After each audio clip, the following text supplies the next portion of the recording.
Between 2010 and 2017, 8 men, most of whom had ties to Toronto's gay village, disappeared. The Toronto Police Service (TPS) initially dismissed the idea that a serial killer was responsible. But when more gay men went missing, the investigation became the largest in TPS history. It also involved the Ontario Provincial Police Op, the Royal Canadian Mounted Police (RCMP), other law enforcement agencies, and 2 task forces.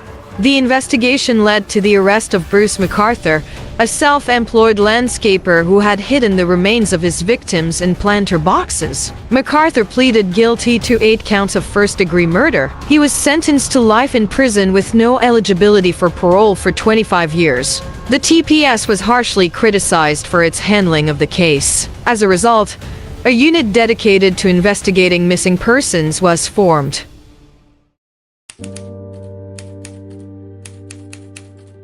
Thomas Donald Bruce McArthur was born on October 8, 1951, in Lindsay, Ontario.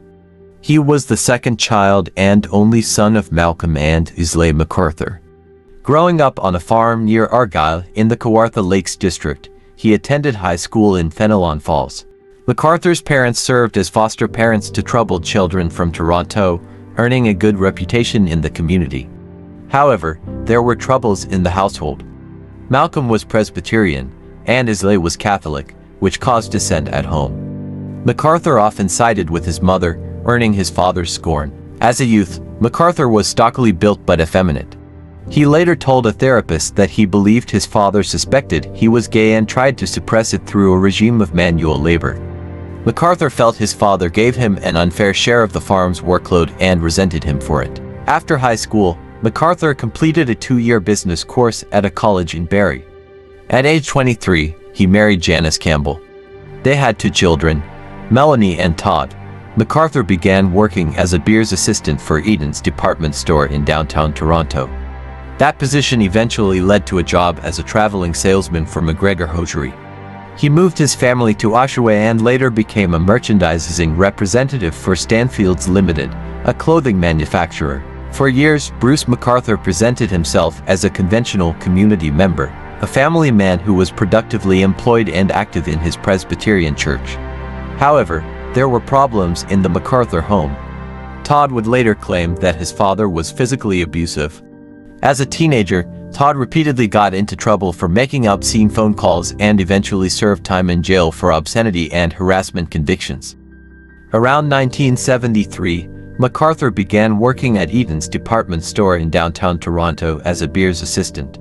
He left this job in 1978 to become a traveling salesman for McGregor Socks and later worked as a merchandising representative for Stanfields, a garment company.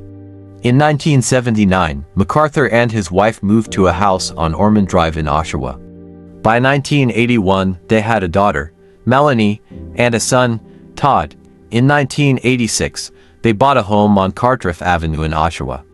McArthur became very active in his church, keeping busy to avoid confronting his homosexual feelings. McArthur began having affairs with men in the early 1990s and came out to his wife over a year later, but they continued living together. After 1993, McArthur's employment in the clothing trade ended. The couple faced financial difficulties, partly due to legal issues connected to their son Todd, who had been prosecuted for making obscene phone calls. They mortgaged their home in 1997 and declared bankruptcy in 1999. Sometime in the early 1990s, McArthur told his wife that he was gay and had been sexually involved with men. Despite this revelation, they continued to live together but faced financial difficulties due to McArthur's loss of employment and Todd's legal expenses. In 1997, McArthur and Janice separated, and in 1999, he declared bankruptcy. In the mid-1970s, McArthur's father was diagnosed with a brain tumor and moved to a nursing home. Disappointed when his mother took interest in another man, McArthur grew closer to his father. His mother died of cancer in 1978, and his father died in 1981. McArthur moved into an apartment in Toronto and started working as a landscaper. He frequented bars in Toronto's gay village, the stretch of Church Street roughly between College Street and Bloor Street. He gained a reputation for being obsessive and controlling and for engaging in rough sex. McArthur separated from his wife in 1997 and moved to Toronto, where he frequented the bars of Church and Wellesley, Toronto's gay village. He moved into an apartment on Don Mills Road and pursued a 4-year relationship with another man. When they broke up and his divorce was being finalized, McArthur saw a psychiatrist and was prescribed Prozac.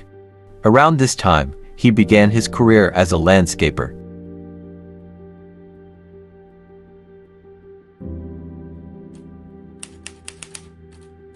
On the 31st of October 2001, McArthur assaulted and injured a male sex worker with an iron pipe.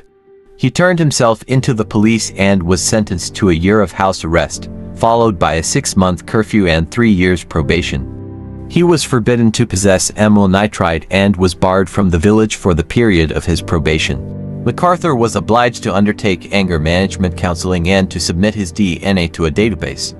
He later successfully applied for a pardon, and so avoided having a criminal record. McArthur once again patronized bars in the village. He was active on numerous gay dating websites. In November 2012, the Toronto Police Service TPS launched an investigation called Project Houston to look for the 3 missing men. Investigators learned that besides their ethnic backgrounds and connections to the gay community, the 3 missing men had one other thing in common: their acquaintance with Bruce McArthur. Police interviewed McArthur but could find no reason to consider him a suspect. They had no evidence that the disappearances were linked, or that a serial killer was stalking the village. Project Houston was discontinued after 18 months. The TPS would later face harsh criticism for their handling of the investigation and for refusing to consider the disappearances the result of a serial killer. Of particular concern was the failure of the police in June 2016 to follow up on an incident in which McArthur had allegedly choked a man during a sexual encounter. On the 30th of April 2017, Salim Essen, a Turkish immigrant, was reported missing. He had struggled with drug addiction, and police did not initially connect his case with any other disappearances.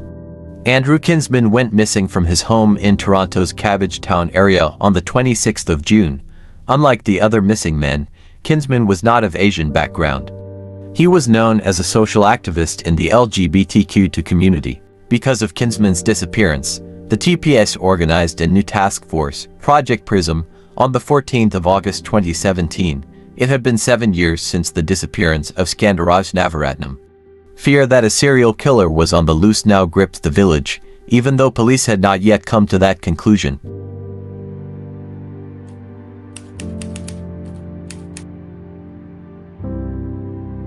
In early summer 2017, detectives searching Kinsman's apartment found the name Bruce written on a calendar. Further investigation led them to a vehicle that had formerly belonged to Bruce McArthur. On November 8, 2017, a forensic examination of the vehicle revealed traces of Kinsman's blood. McArthur was considered a suspect and put under surveillance. Police covertly searched his apartment and 2 of his hard drives.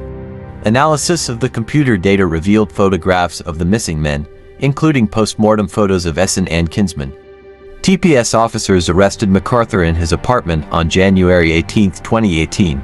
At the time of his arrest, McArthur had a young man he met through a gay dating website handcuffed to his bed. On the day McArthur was arrested, police began forensic searches at 4 properties in Toronto and 1 in the town of Madoc, all linked to McArthur's landscaping business. The search later expanded to other locations within and outside Toronto. Human remains were found hidden in planter boxes in the yard of a residence in the Toronto neighborhood of Leaside and in a ravine adjacent to the property. These remains were eventually identified as those of Kinsman, Navaratnam, Essen, Faizi, and Kayan. Police also found the remains of 3 other victims, Sarash Mahmoudi, an Iranian refugee, Dean Lisawik, a homeless man with mental health issues, and Kirishna Kumar Kanagaratnam, a Sri Lankan asylum seeker under a deportation order and the only victim with no clear ties to the village.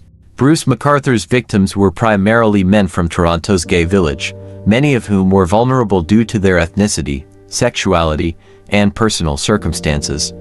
Here are details about his known victims. 1. Skandaraj Skunda Navaratnam, disappeared, September 6, 2010. Background: Navaratnam, a 40-year-old originally from Sri Lanka, vanished after leaving a bar in the gay village. He was well known in the community and had been in a relationship with McArthur. 2. Abdulbasir Basir Faizi, disappeared. December 29, 2010. Background: Faizi, a 42-year-old Afghan immigrant and machine operator, was last seen in the gay village. His abandoned car was found near McArthur's residence. 3. Majid Hamid Kayan, disappeared. October 14, 2012. Background: Kayan, a 58-year-old Afghan immigrant who frequented the gay village, was reported missing by his family after failing to return home. 4. Sarash Mahmoodi, disappeared. August 15, 2015. Background: Mahmoodi, a 50-year-old Iranian immigrant, vanished from Scarborough. His wife reported him missing when he didn't come home from work. 5. Kirishna Kumar Kanagaratnam, disappeared. Between September 3 and December 14, 2015. Background: Kanagaratnam, a 37-year-old Sri Lankan refugee living undocumented in Canada, wasn't initially reported missing as his family believed he was hiding from immigration authorities. 6. Dean Lisowick, disappeared. Between April 2016 and March 2017. Background: Lisowick, a 43 to 44-year-old homeless man, frequented the gay village and sometimes stayed in shelters. He was never officially reported missing. 7. Salim Esen, disappeared. April 14, 2017. Background: Esen, a 44-year-old Turkish immigrant struggling with addiction, was last seen in the gay village. He had been living in Toronto for several years. 8. Andrew Kinsman, disappeared. June 26, 2017. Background: Kinsman, a 49-year-old LGBTQ community activist, was well known and liked within the community. His disappearance prompted the formation of Project Prism. McArthur lured these men, often through his knowledge of the gay village and occasionally via online dating apps. His method typically involved gaining their trust before overpowering and killing them. Their remains were discovered hidden in planters at a property where McArthur had worked as a landscaper. His arrest in January 2018 followed extensive investigation and surveillance. McArthur pleaded guilty to all charges in January 2019, avoiding a trial. In February 2019, he was sentenced to life in prison with no chance of parole for 25 years, the maximum penalty available under Canadian law for first-degree murder. Following his sentencing, McArthur was transferred to a federal prison to serve his sentence. He will remain incarcerated for the rest of his life, ensuring that he will never pose a threat to society again.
Okay, sir. So just before we begin here, I just want to let you know that we are being audio and video recorded right now because there's a camera just up in the corner, and this device up here is a microphone, so it's picking up everything that we say, okay? Okay. The time right now is 10:17 p.m. And today's date is Monday, June the 20th, 2016. My name is Detective Paul Gauthier, G-A-U-T-H-I-E-R, badge number 5371 of 32 Division. My partner here is... Constable Dunning, 10055, 32 Division. Okay, sir, and your name is? Bruce McArthur. And if you could spell it for me, please. B-R-U-C-E, and McArthur, M, small c, capital A-R-T-H-U-R. Okay, sir. And right now, you're under arrest. You were placed under arrest this evening for the offense of assault, okay? You've been brought here to 32 Division for the purposes of being investigated for that offense, okay? Right. So a few minutes ago, we just had a brief conversation. I introduced myself, and I gave you an opportunity to provide a statement, and you said that you wanted to do so. Is that correct? That's correct. Okay. And at the same time, I also asked you if you wanted to speak to a lawyer before doing so. I'm going to ask you again, do you wish to do that before we begin? No, it's fine. Okay, sir. So an allegation has been made against you, and this officer in just a moment is going to let you know exactly what that allegation is, okay? What I'm going to do to you right now is just read you a caution and let you know that you're being investigated for the offense of assault, okay? You're not obliged to say anything unless you wish to do so, but whatever you say may be given in evidence. Do you understand? I do. Okay. Do you wish to say anything in answer to the charge? Again, do you wish to provide us a statement yes. with some clarity as to what yes. happened? Okay. So just understand, sir, again, you're not under any obligation to give us the statement whatsoever. You're allowed to cease communicating with us at any time, but we're certainly giving you an opportunity to present your side of the story. So this officer is just going to give you an overview here of what's being alleged, okay? So the allegations are that around 6:30 p.m. this evening, you met up with a gentleman by the name of at the intersection of Bathurst and Finch.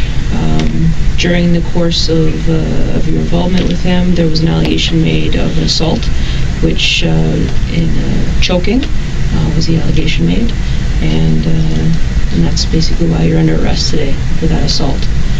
Okay. Okay. So, sir, if you would like to provide us with your account of what occurred earlier this evening. Well, we talked about going for dinner, and he said he needed to take a shower, so I said I'd meet him at the Tim Hortons at Finch and Bathurst. And so he arrived, and we were going to have sex, and he suggested do it in the back of his truck since it hadn't been used yet. It was a brand new truck. I said, well, there's more room in the back of my van. So we went to my van.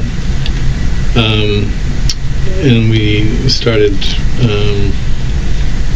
kissing, and I put my hand down his pants, and he wanted me to squeeze his penis, but then he said he wanted harder, to pinch it, to pinch and pinch and pinch as hard as I could.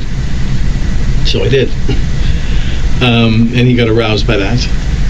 And so then I thought, okay, he likes it rough, so I put my hand to his throat, and just for a few seconds, because before that he's very strong, he just completely turned around and grabbed me by the throat.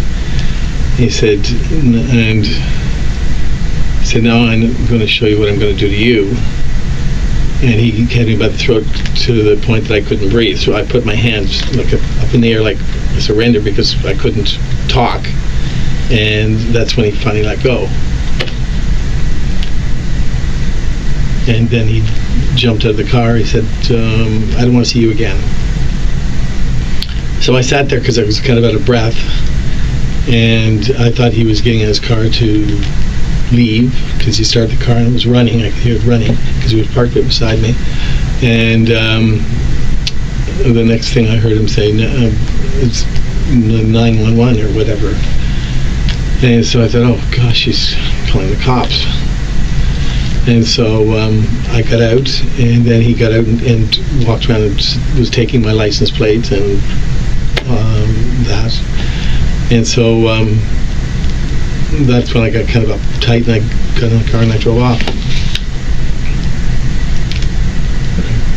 And then the more I thought about it, I thought, well, I should go and give my side of it, but I could not think for life where a police station was in that area. So the only one I could think of was downtown, but then I realized there's one somewhere in Eglinton, and that's where I drove to.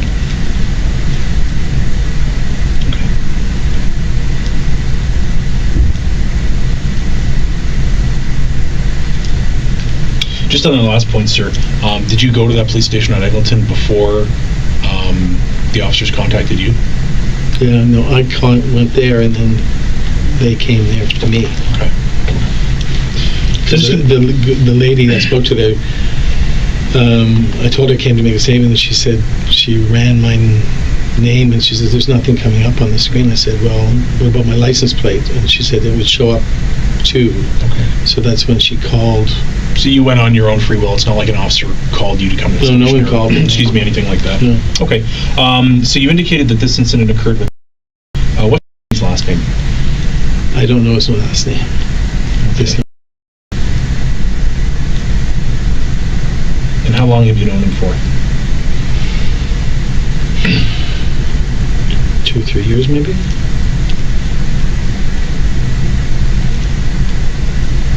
Okay. And as you're describing it, this is somebody that you're in an intimate relationship with. Is that right? Well, intimate. We see, maybe I see him every 2 or 3 months, maybe. Okay. And how did the two of you meet? Online, I think. Online? I think online.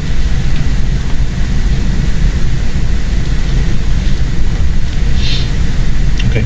Has anything like this ever happened before where things got out of hand? Not like that. No, not that quickly, or not just like that. Okay. Things have never gotten violent? No. No? Okay. So you indicated that, I think it was around 6:30 p.m. you said? Yeah, between 6:30 and 7. Okay. And you said you met at the... Yeah, something like that, I think would be 6:30 and 7. Yeah. Okay. And you said you met at the Tim Hortons parking lot at Bathurst and Finch, is that right? Yeah. Okay, so it still would have been bright outside at 6:30, right? Mm-hmm. Okay. And you indicated that you were going to have sex in his truck, but it was new. He suggested that, and I said, well, there's more room in the back of my van than there is your truck. Okay. And what kind of truck did he have? A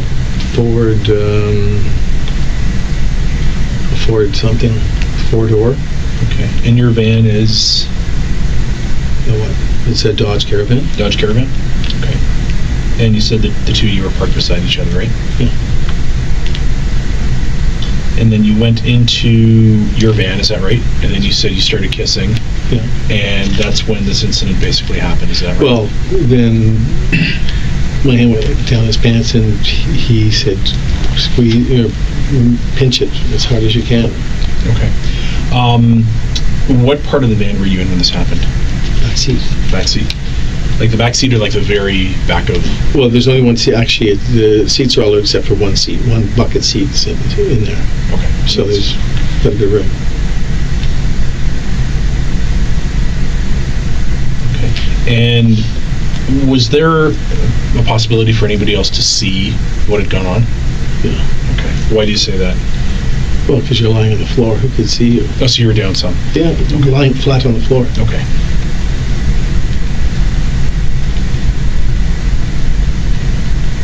And you indicated that you started to pinch his penis, and he indicated that he wanted it rougher, I believe. He said harder, as hard as you can do it. Okay. And at that point, you said that you motioned your hands up to his neck. Well, after, we did that for a while till he was getting harder and harder. Okay. Okay, so I figured he obviously liked that. Okay. And what was your reason for bringing your hands up to his neck? What was your understanding? I thought he liked it rough. Okay. He was getting off on that.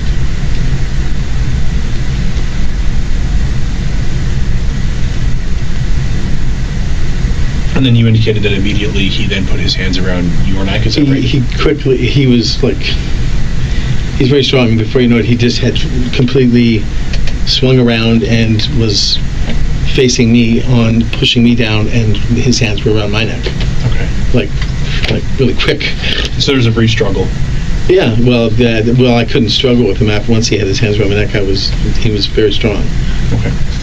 How long did this last for, approximately? Seconds. Are you injured at all, sir? No, Do you believe he would have been injured? I didn't think so.